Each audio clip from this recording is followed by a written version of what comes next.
Sex before marriage is a sin. ఈ స్టేట్మెంట్కి best example ఇప్పుడు మనం చదువుతున్న వచనం. అలాగే బెస్ట్ ఎగ్జాంపుల్ రూతు ఇంకా బోయాజు స్టోరీ. మనము 3వ అధ్యాయం చదివేటప్పుడు మనకు తెలుసు కదా, రూతు అర్ధరాత్రి బోయాజ్ దగ్గరికి వెళ్తుంది.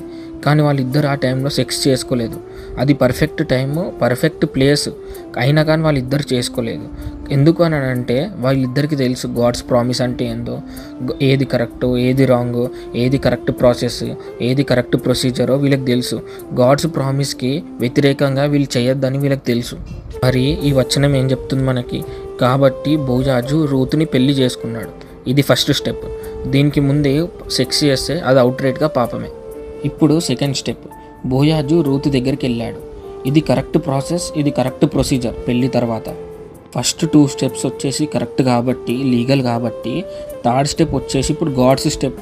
ఇమీడియట్గా గాడ్ వాళ్ళిద్దరిని బ్లెస్ చేస్తున్నాడు కదా, రూతుని బ్లెస్ చేశాడు కదా, గర్భవతి అయిపోయింది కదా రూతు.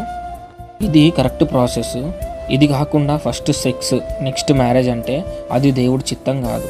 అండ్ ఇంకొకటి, తప్పు చేసిన వాళ్ళు నిజంగా మేము తప్పు చేశామని ఒప్పుకుంటే, నిజంగా మేము పాపాలను ఒప్పుకుంటామని తెలిస్తే, ప్రాయశ్చిత్తం కలిగి ఉంటే మీరు దేవుడి దగ్గరికి రండి. దేవుడు రిడీమ్ చేసే దేవుడు మన దేవుడు. ఈ స్టోరీ మొత్తం కూడా రిడీమ్షన్ స్టోరీ.